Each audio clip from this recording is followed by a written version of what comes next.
Если кто-то вознамерится вмешаться в происходящие события со стороны, Presiden Rusia Vladimir Putin memberi peringatan keras kepada siapa saja yang ikut campur terhadap operasi militer Rusia di Ukraina.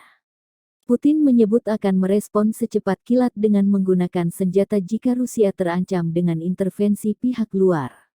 Namun Putin tidak merinci pihak luar dimaksud dan jenis senjata yang akan dipakai merespon secepat kilat. Pernyataan tegas Putin disampaikan saat berbicara kepada anggota parlemen di Moskow pada hari Rabu. Jika seseorang memutuskan untuk campur tangan dalam peristiwa yang sedang berlangsung dari luar dan menciptakan ancaman strategis yang tidak dapat diterima kepada kami, mereka harus tahu bahwa respons kami terhadap pukulan yang datang akan cepat, secepat kilat, kata Putin. Kami memiliki semua alat untuk melakukan ini. Alat yang tidak dapat dibanggakan oleh siapapun kecuali kita. Tapi kami tidak akan menyombongkan diri. Kami akan menggunakannya jika kebutuhan seperti itu muncul, kata Putin tanpa merinci alat mana yang dapat digunakan. Pihak berwenang Rusia telah membuat semua keputusan yang diperlukan untuk mempersiapkan tanggapan seperti itu, tambahnya. Pekan lalu, Moskow berhasil menguji rudal balistik antarbenua 128 RS Sarmat yang canggih.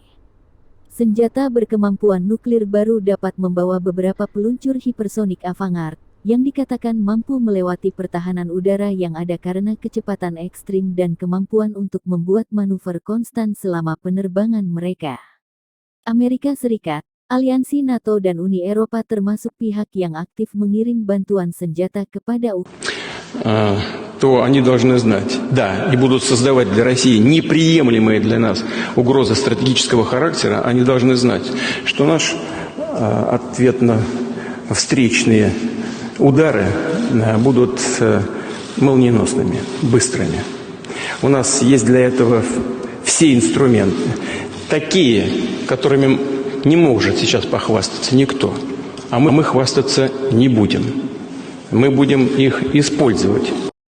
Terima kasih sudah nonton. Jangan lupa like, subscribe, dan share ya.